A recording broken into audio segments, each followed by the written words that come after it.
March 2026 રોજ જીલિયા ગામના ભાવેશભાઈ દેસાઈની Chanasma police station ઉપર એક વર્દી આવેલી હતી કે એમના ફાર્મ હાઉસ ઉપર કેટલાક કિસ્સામાં હુમલો કરવા માટે આવનાર છે. આ વર્દીના આધારે ચાણસ્મા પોલીસ સ્ટેશનની 112ની ગાડી તાત્કાલિક ઘટના સ્થળ ઉપર પહોંચી ગઈ હતી.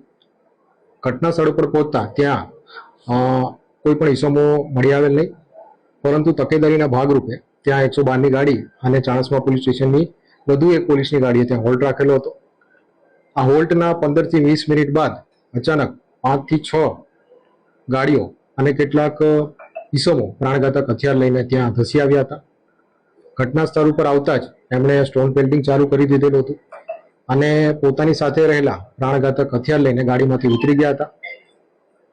આ જે ફાર્મ હાઉસના ગેટ આગળ જે સ્ટોન પેલ્ટિંગ કરતા હતા એ દરમિયાન એક પથ્થર પોલીસની ગાડીને પણ વાગ્યો હતો અને અત્યારે આ પરિસ્થિતિ જોતા પૂરતો પોલીસ ફોર્સ ના હોય, પૂરતા પોલીસ ફોર્સને લેવા માટે પોલીસની ગાડી ત્યાંથી નીકળી હતી અને જ્યારે પોલીસની ગાડી પરત આવી ત્યારે ઘટના ઉપર આ જે ઈસમો હતા એ મળી આવેલ હતા.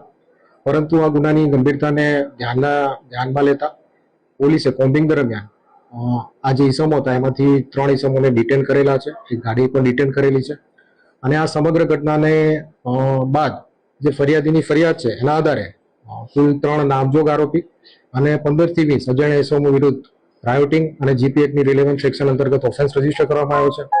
આ સમગ્ર ઘટના દરમિયાન પોલીસ જ્યારે પોતાની ફરજ ઉપર હતી ત્યારે એક પથ્થર એમની ગાડીને પણ લાગતા ફરજ રૂકાવટનો ઓફેન્સ પર રજીસ્ટર કરવામાં આવ્યો છે.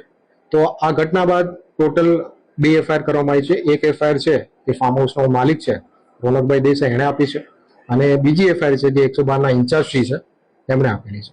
આ રીઝન શું હતું સાહેબ ઝઘડા?